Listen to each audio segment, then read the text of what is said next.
you get it? Is it on? Hello, everybody. Welcome to another episode of Taking Over the World with Ed and Aaron. What are you refusing to do I now? refuse to do it. I'm a firm believer. You know what? All of a sudden, you're in the middle of something. You're like, I refuse. So you just caught me off guard. I had to change my whole intro and shit. You're changing shit up. Sometimes I just, my brain operates in mysterious ways, and the way I see it, the way I hear it, I'm just gonna go with it. It makes more sense to me. And in this situation, I'm going with my cow. So So it's Michael. No, listen. The way that I see it, to me, it will always be my cow. My cow. Okay. Do you know what today we're going to talk about? I feel like I'm about to find out. It's the most evil word besides ego. Yeah, there it is. Ego's the most. This will be the ego. second most disliked word, I think, by real estate agents. Ooh, dun dun dun. Cancellation. Nope. Denied. Not. Rejected. Not. I don't know. Accountability. It's an evil word wherever you go. It's one of those things that it's one of those things you careful what you ask for. Everybody wants it until you get it, and then you don't want it. So it's funny because now I'm doing this recruiting gig, right? I'm doing the recruiting. I'm the team leader for Keller Williams Marketplace 34. Okay. 34. No, hey, listen, bro. No sponsored ads, okay? Come on. Keep it clean. Keep it clean. I tell, people come in and they're like, yeah, we're looking for accountability. And everybody says that, right? So I'm like, there's 3 levels of accountability that I suggest. Sure. Only 3 levels. Well, we reviewed them the other day. I got it. I like it. Okay. Let me have it. Super high level, which is on you every day asking you, what did you do? How did you do? Medium level, which is once a week, maybe twice a week check-ins. And then you have the third lowest accountability, which is, hey, what's up? Like, are you alive? That's it. You are? Good. Perfect. Keep it moving. So what I have found is a lot of people want high accountability verbally. Okay. Like people say, hey, this is what I want. Like on paper, they want it. Yeah. Oh, it's like on paper, there's like 9 teams that are going to win the Super Bowl. Yeah. 9 teams going to win the World Series because, they're just awesome. Yep. And then when the season starts, they all... It comes down to execution. Exactly. So, What did we say the other day? Well, I say stuff on the day, Lee. What did I say? You say all sorts of shit, bro. Are you talking about your copyrighted? Effort? Yes. Okay. Effort? I want to tell you something about this. Effort plus consistency equals results. Okay. I'm going to tell you something about that. What? That resonated with me. Did it? It really did. I haven't seen any more effort or consistency from you. I didn't say I executed it. Listen. I didn't see more results. We're talking about execution? Okay. Listen. First of all, I did a little bit more effort and a little bit more consistently for a day or two. Okay? This is not where this conversation is going. But I did really like that saying. And I used it. So obviously, my schedule is hectic, but for less productive reasons. Not less productive. Yeah, that's true. It's more, I think you truly, which I did, so I'm not going to criticize. I would never criticize it, right? So the core value, what the core value is of Keller Williams? Family and faith and God, family, and then business. That's actually how it's written, right? And I think I did for sure, and my kids may agree or disagree. I would hope they would agree that we did that. Right. God first, family, because we always were at games. We were always doing stuff with them, and then business came later. Right. Sometimes business merged into the family, but it was always family, and then we would do some stuff. And not that you're less productive, you're just following the values of Keller Williams. So you're spending as much time as you can with your kids, which there's nothing wrong with that. You're still doing enough to support your kids and do what you need, but you're spending time with them. And you know what's wild about that when you say that? I was having a kind of a agent review yesterday. An aha moment? With one of our agents. And right now we're going full squirrel because I didn't even get to say my original comment. But now I've gone hold on. Now I got to finish this one. Okay. Don't forget the original one. Okay. I put a bow on I tie a ribbon on my finger, right? Wasn't that the old saying? See, I already lost my train of thought. No. Well, I was talking to one of our agents yesterday. We had a real good sit down and kind of did some role playing, some scripting to try to get him over a hurdle he was having, right? And I was like, listen, not that I'm doing it to show you for my self gain, but I want to show you just production levels of what's possible, right? And I started showing him where my business has come from in the. So I kind of have it two ways, right? I have my capping period, right? My 12 months there, and then also my year to date. Right. And I started going back, and I was like, listen, unfortunately, like for me, not unfortunately for me, unfortunate for him, different for me, 95% of my business comes from referrals and SOI, right? Right. And I started looking at the numbers. As much as I've done all that stuff, creating memories, that's huge for me, family first. And I'm not saying that I haven't put in a lot of effort. I put in my effort, but it's not like I'm leaving stuff on the table for sure. For sure. And I would be lying if I said I didn't. But it's still the best year, even halfway through, that I've ever had. Like if I can now, as you know, maybe the next couple of weeks go, some of that stuff's gonna fall off from the family calendar. Man, if I finish strong, it'll be I'll come close to hitting my like big boy goal. So see, those are the things that I talk to people about, right? And now that I'm doing more recruiting, I find myself doing more of that coaching and talking to people through things, and that's what I'm finding, right? Is talking to people and finding out what their goals are and what they want to do and how they want to get there is super interesting, because you have some people that say, well, I want to do this. Like I have one agent that actually right now is being onboarded as we speak. And when I was talking to her yesterday, she was saying that she's at another brokerage and she asked for a farm of 200 people. Mm-hmm. And they said no. And I was like, okay. They couldn't get her one. I asked for one, and they were like, we can go up to 1,500 if you want. We wouldn't recommend going that high, but we can go as high as you want. And I had the person at the Fidelity reps that I deal with call her yesterday and say, hey, I hear you're joining the brokerage. Once you join, let me know. We'll schedule a meeting, and we'll get you hooked up with the farm you want. Right. So there's people that are like that, like they want to learn. They want to know how they do things. They want to grow, and they want to do things. And then there's people that, you know what, I'm okay doing onesie, twosies here and there, and I'm okay with doing a little bit. Melissa, the one we just brought on, like I think she's going to be a rock star. She gets it. I think she is. When I was having a conversation with one of our old colleagues, it's still a colleague, but Flip Flop Nate's been peeking his head around him. We have good conversations. There were used to conversations I used to have with my office mate and business partner until he ditched us and relocated to the front to take on bigger goals. So I left the whole world. I'm in world 626. Now I'm stuck with my own thoughts, which is a scary place. But we were talking about like that avatar of teammate, what we look for and stuff. And I really do feel like Melissa, the newest ad, she's like the avatar. She is like that kind of person we are looking for. I think she has the way talking to her and getting to know her a little bit more the last week or so. She's a lot aligned with where we are, family, but also business, sharp, like laid back, but yet still aggressive, like that personality fits. So yeah, no, I totally think, and I think she can kill it too. Okay, now I'm going to circle back to my squirrel moment. Okay. So I took that comment that you made the other day. Effort plus consistency equals results. 100%. And you can have one without the other, but they don't really get you the results that most people want, right? It's like, I think we use the analogy like, listen, if I go to the gym for 6 hours, that's effort. And if I work hard, that's effort. But it's not going to make me stronger over the next month, 2 months, right? That's one day, great job. I'm going to be sore as heck for a day or two, but that's it. If you go consistently to the gym, you just show up consistently. Okay, well, if I just go there, put my stuff in my locker, go get a smoothie, say hi to everybody and leave, well, I consistently showed up. But again, there's no effort, no results. So anyways, I took that and I was talking to my 12U girls all-star team. And because it was like the same day or like the next day. And Did you have any from my team on there? The one I sponsored, the one? Yes,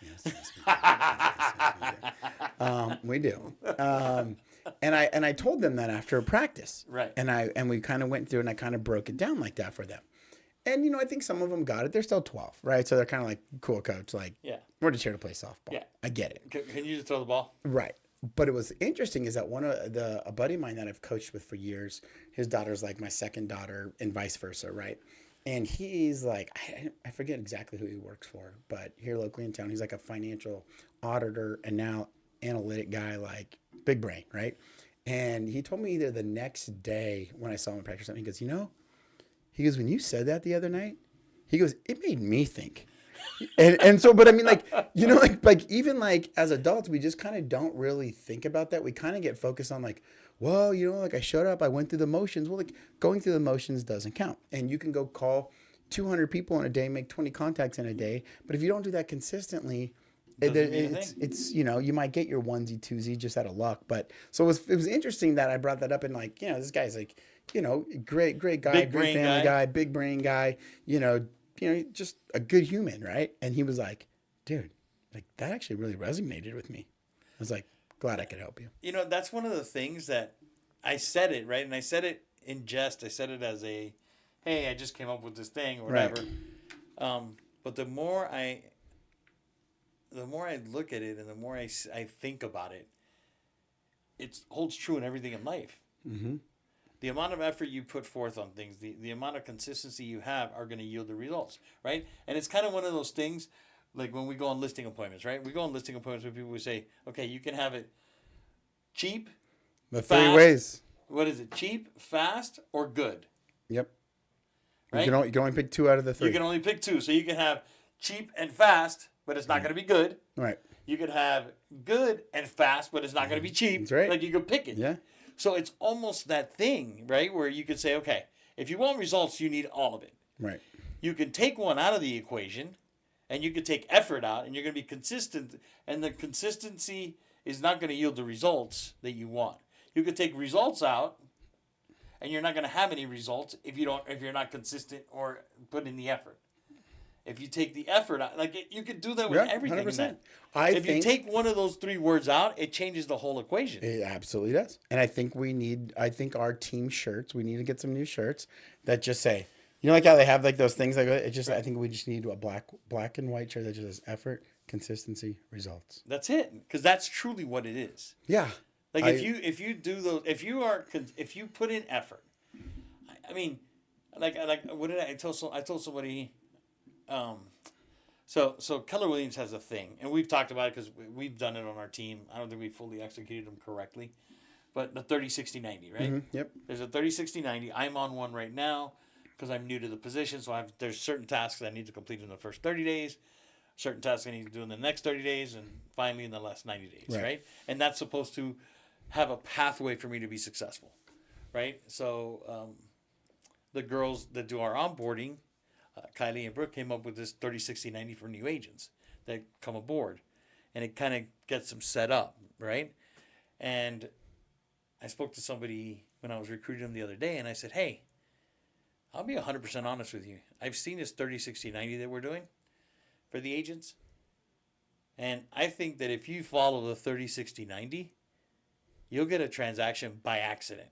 Mm-hmm. like there's no rhyme or reason. Just if you just do everything that they're saying to do on that 30-60-90, you're going to run into a transaction. Yeah, I totally agree. Whether you want to or not. I totally agree. Like you can't avoid it. You're going to have a real estate transaction. I totally agree. Right? Like if people come in and you start working, I have an agent. Right? When I first got offered the job as permanent for the TL.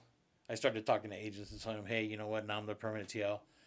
And one called me and said, hey, I want to schedule a meeting with you. And I was scared. Okay. Because that month I had lost 4 agents. Okay. No fault of my own, just through they were already going to leave anyways, but it just happened to be on my watch, right? Right. My first month I lose 4 agents. Yeah. So she's don't suck. No, don't suck, right? So she's like, okay, I want to talk to you. So I was like, oh my God. We might lose this agent. Like right. It's gonna be. It's like, oh my God, here we go. She's gonna come in. I wonder what she's gonna talk about. Blah blah blah. She came in and the conversation was completely the opposite of what I thought it was gonna be. Yeah. It was a very positive. Hey, you know what? I advocated for you to be in the role because I think you're the perfect choice and blah blah blah and I'm like, okay, perfect. And everything that you would want as a new person in a role. You know, somebody comes in and says, hey, you're the guy, make you feel good, boom, high five, everything great. And then I said, okay, what can I do for you? She's like, I need accountability.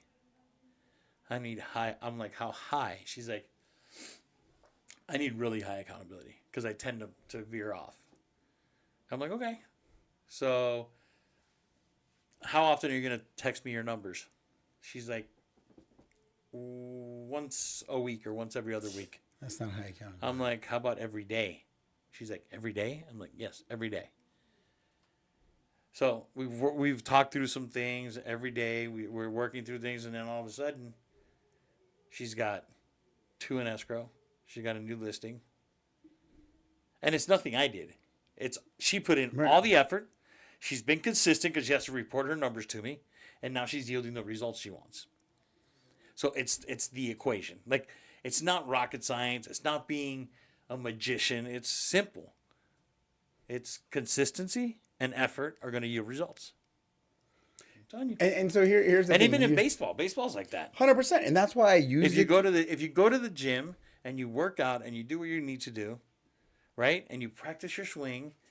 Well, and that's why I kind of used it, and I used it on my older boys team too. That the incoming freshman team, I used it the same way because right now we're in the weight room a lot, and it's really wild because I've seen these incoming freshmen. My son being one of them.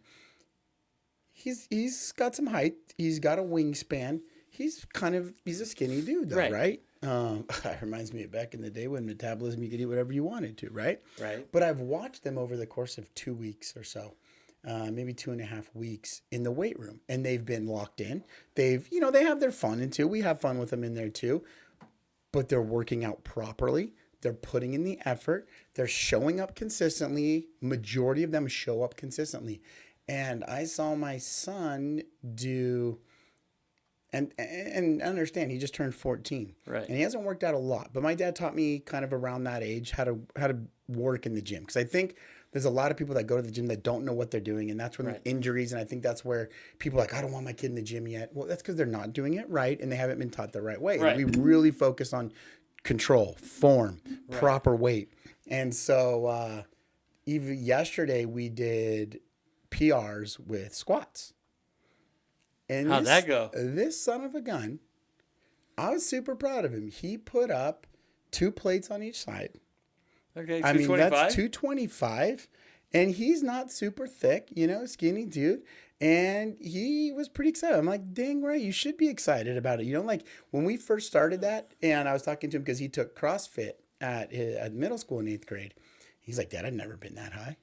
And I was like, wait. I'm like, well, that's effort, consistency, showing up Monday through Friday, putting in the work, getting stronger, and he saw it. And so today we went with the bench press, and so and we made like a fun game out of it. What did you max out at 225? I did. I didn't really max out today. So they got up to a plate on each side. Okay. Which he's like, the last time we did PRs in CrossFit, he put up, I don't know, like 180 or 185 or something like that. But yeah, today he got up to, wasn't even that high, because today he put up a plate on each side. So that's going to be at 135. Right. So yeah, he got that up a couple of times. Last one was a struggle, but he got it up. It's like, I don't know if I went all the way down. But I was like, no, you went far enough. And to where I was considering, obviously I was spotting him, like you put in the effort, and so he was pumped. Yeah, then they started giving me some crap. What did Brandon do? I got Brandon up to 135 the other day too, and that's not going to be his PR, because I'll tell you what, the kid was working, and I was kind of working with him the other day, and he had 25s, and I was like, we ready to go to 35s and stuff? He's like, all right, coach, I'll do it. I'm like, I got you. I'm here to. I'm not going to put you in a bad spot. Right. I was like, but I'm watching you do this. I think we can go to 35s. He cranked out some 35s. I'm like, all right, we're going to a plate on each side. We're going 45s on each side. We're a big boy now. And I feel like that's that weight where you get a plate on each side. You kind of feel a little tougher. You start to feel yourself. Start to feel a little good about it. He's like, I don't know. I'm like, let's put it on. I go, I got you. I can lift it off you. Like, I'm not going to put you in any type of area where it's a safety concern. Right. He's like, all right, let's do it. And I said, like, let's make our goal 3. Okay. And he gets to 3, and I'm like, all right. He goes, no, don't put it up. Don't put it away. I got 2 more. I'm like, all right, guy. And he put up 2 more. And I told Keith about it and stuff. And you could tell he was kind of flying high. I was probably talking like, Keith, what's up? Yeah, we're like, dude, that's more than you weigh, bro. and yeah, so today they got the plates in, and then I went over to the one next. So we had like a junior putting up like he had another, like, he put some quarters on the side of it. So I don't know what it was, but and so I did it and I hit it a couple of times. They're like, dang, coach, like, let's put 2 plates on there. I'm like, all right, fine, guys. I'll show you what's up. I'll show you the old man strength. And I don't think they realize sometimes how strong the old men are. Right. And so they all kind of crowded around today. And, it was like out of a high school, college locker room, whatever. Right. And we were doing it yesterday with the squats. Everyone was pumping them up. And so it was really cool. And so yeah, I got down there and they all crowded around when I put up the 225. And so I put it up like 3 times. Nice. So I think I could go, I think PR, I've never really done a PR with it. So 225, 35, 45. I bet you I could put up 250. Because, you're talking, what, 25 pounds? I put up 225 by myself 3 times. So I think if I really went for it, I think I could probably get to 250. But here's the thing. Staying on the accountability and workout trend, I feel like accountability is like a treadmill. It is. Right? Everybody wants a treadmill at their house. Everybody wants it because they're going to go on. Well, as soon as I get that treadmill in my house, I'm going to be running every day. I'm going to run a mile. I'm going to run 2 miles. And then you get it in your house and just like it ends up being a clothesline because you got hangers on the arms. Yeah. It's like, so I feel like accountability is like a treadmill. It's there. If you want to use it, you can. You tell me you want high accountability, I better see that thing moving every day. Yeah, I think I don't know that I think my PR will probably be like 370 bench. Yeah. No way. Yes. No, I want to see it. You can. I want to see it. That's aggressive. That's like over 3 plates on each side, right? Yeah. 90, that's 270, that's 315. So 3 plates is 315. You're telling me you got 3 plates plus another 60? 50. Really? 25 to 25? I can do that. Hey, listen, I'm sure I can do it one time at least. If you're doing it, I'm all in. That's impressive. Just like you can throw a football 70 yards or whatever you were going to do. We got to do that. Bro, we haven't gotten there. So, okay, so here's my other question today. How much do you do leg extensions? Leg extensions? I don't know. We don't have a leg extension machine at the high school weight room. Sorry. We're basically squat racks, benches, and some dumbbells. Do you have Smith machines or no? No, we have no machines. No Smith to lock them in place? Mm-mm. Ooh. Everything is just freestanding, baby. Nice. Cool. Old school. All right, go ahead. What's your thing? So I was messing around with ChatGPT and getting some conversations and just, that's my boy. ChatGPT is my boy. Or my gal. I don't know. But whoever's pulling the strings back there, big fan. Big fan. It is going to probably dumb our society up because it's so easy. No, it's not. No, I saw a study that I heard it was gonna. It's like like your teachers back in grade school, like, oh, you better learn to do math. Now we got calculators on our phones. I don't know, dude. Yeah, but dude, remember, right? Listen, by the way, I'm all in on it. Like, don't get me wrong, I'm all in on it. I'm all in on it. I think it'll be smarter. Like, someone was asking me today, can Melissa, right? So she's helping with the commercial stuff, and she's like, hey, can you give me like the segments? Like, I want to learn. I'm like, yeah, I can give them to you. And I'm like, hold on. ChatGPT. Let's go to ChatGPT. And I'm like, can you give me all the segments with a brief description of each one? Game changer. Can you give it to me in a flow chart? Like That's in wild. seconds. It's wild. Like I could have done it, but it's in so seconds. much more efficient. Okay, so here's my question based off that. Okay. I started messing around and talking to it, and we ended up in the path. Christianity. Oh, I'm sorry. One of the things came up as, what is home ownership is still the American dream? You asked ChatGPT that? No. It came up with a question because I was like, hey, give me some questions, give me some topics, for video content, for podcast content. And one of them is like, I feel like when we grew up, our generation was like, hey, that's American dream is, you have a great job, you have a family, you have a house, white picket fence, like that's the stereotypical American dream. And I'm talking to like these kids, like, like in the weight room and just kids that we know, they're all starting to get to that age where they're 15, 16 years old. And And the question came up the other day, and I kind of tied it back into this question. What is the American dream now? Do these kids, do they want to own a house when they're early 20s? Are they good just renting apartments and condos until they're 25, 30? Not saying there's anything wrong with it, but I feel like the sense of urgency to get that stuff is not as strong as I think like when our generation grew up. And the other thing that made me think about it is that we got some of these kids that are starting to get to the point where they can drive. When did you get your license? 16.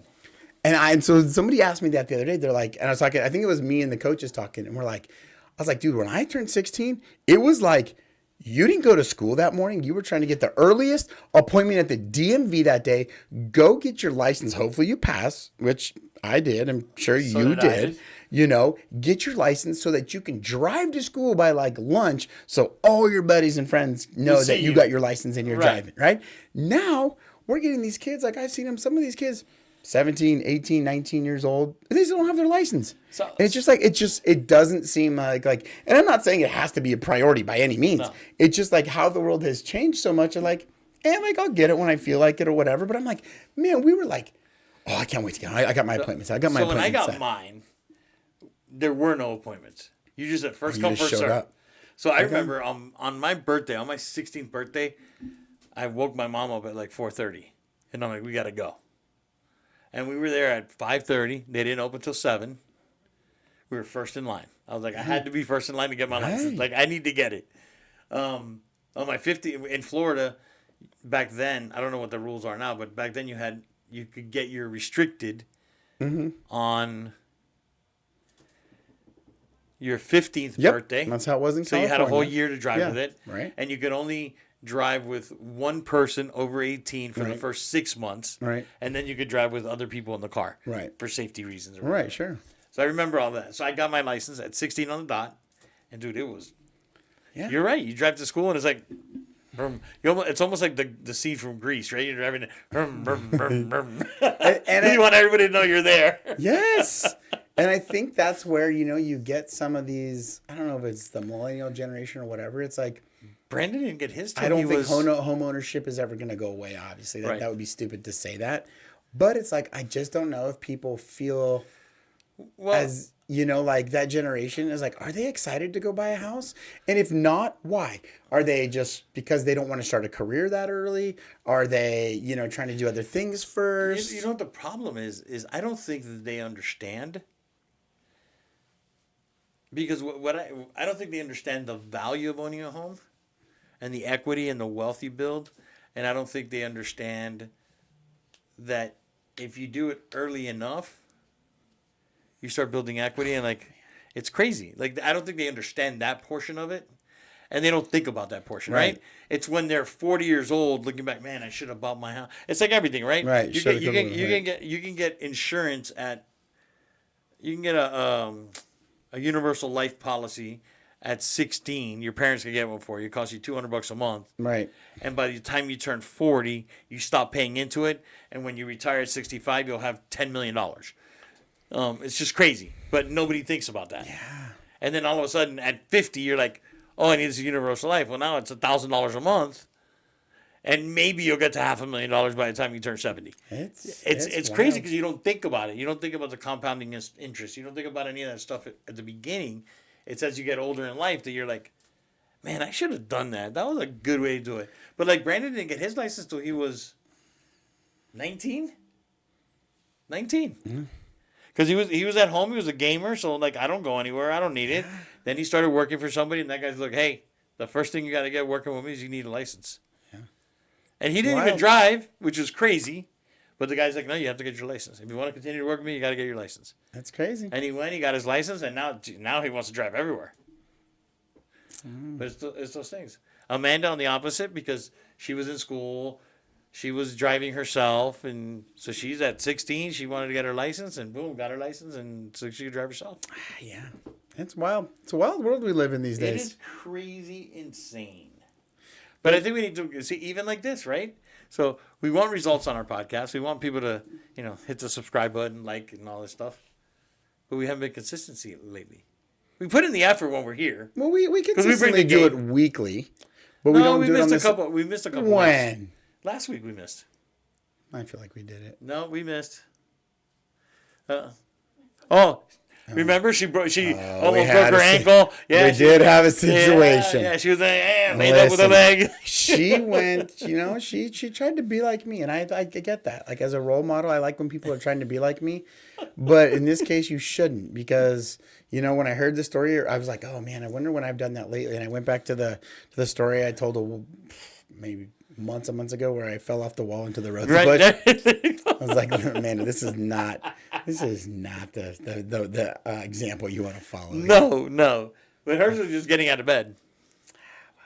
All right, buddy. So we have new accountability rules, right? New accountabilities. We're hitting that treadmill every day. Accountability treadmill. You've been going to the gym because I have been.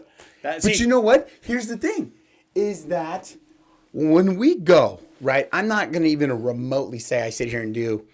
Because of the way that we have it, no, not like if I were to go to the gym by myself, spend an hour there, have all the machines, and I can lay out a full workout. We're kind of limited on what we can do, which could be used as an excuse, right? And then I'm also there trying to make sure like the kids are doing the right thing, they're not getting hurt and stuff like that. But still, I have seen a transformation even in my body a little bit, like my muscle tone getting back to where it used to be. There you go. He goes for a week, and all of a sudden he's Hulk. I wouldn't say he's the Hulk. Arnold Schwarzenegger over here, guys. Sylvester Stallone, welcome to the podcast. Oh, look at him. There you go. Yeah. Flexing away. Sylvester or Arnold. Hey, have you seen that show with Arnold on Netflix? No. Fubar? No. Have you seen it? Oh, I got to check it out. It's wild because it's a good show. It's definitely not the greatest show out there, but I watched it. It's called Fubar. Fubar. Yeah. You remember what that used to stand for. I don't know if that's what they're using it for. I'm gonna have to check it out. You remember what Fubar stood for? No. Oh, you're going to have to Google it.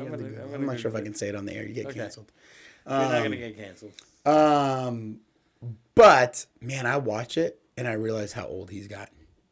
He's old. He's getting old, man. You go back to, like, when we were going, his bodybuilding days, you forget, I mean, he was the governor for a while, and, boy, I look at it now, and I think him and, those Big Slide, those guys, they're getting up there, but he's still a strong dude, but you can tell he's got some miles on him. They all got miles on them. All right, buddy. Treadmill time. Yep. Effort, consistency, results. There you go. Happy Friday. Happy Friday.